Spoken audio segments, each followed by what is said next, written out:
Magandang araw! Kamusta, kamusta, kamusta?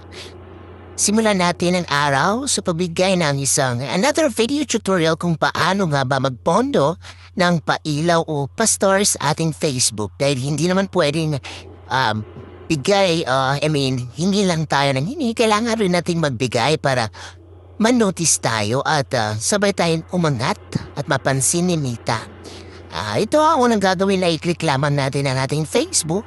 Pagkatapos, scroll tayo dyan ng mga post na pwede nating masin ang mga comments.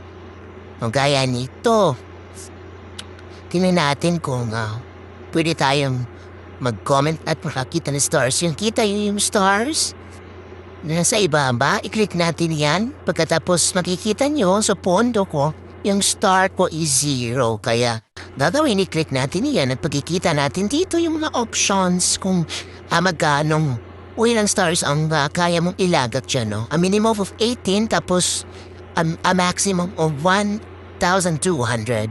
Click mo yung desired amount pagkatapos i-link mo yung mode of payment. Sa akin is, pinakamalala is add Gcash. Click mo yan.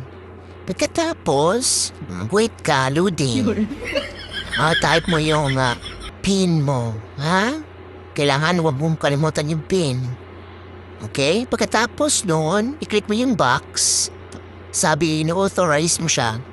Tapos mag-wait ka lang ng OTP. Sisend. O yan. Tapos type mo yung OTP. Ha? Ganyan lang kadali. Okay? Pagkatapos sabi online payment is successful. Pagkatapos, mag-wait ka uli. Kung atat. Ha? Diyan, nag-notify na sa message mo at pati sa email. Pinadalhan ka na ng resibo. Order placed. Sabi dyan thank you.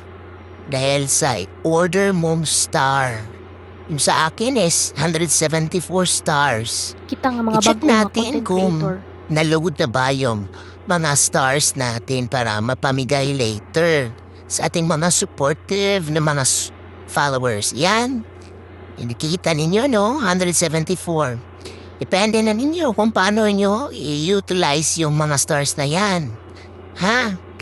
Okay. Happy stars and happy pailaw, mga kasisis and bad years. Thank you for watching, follow, and God bless everyone.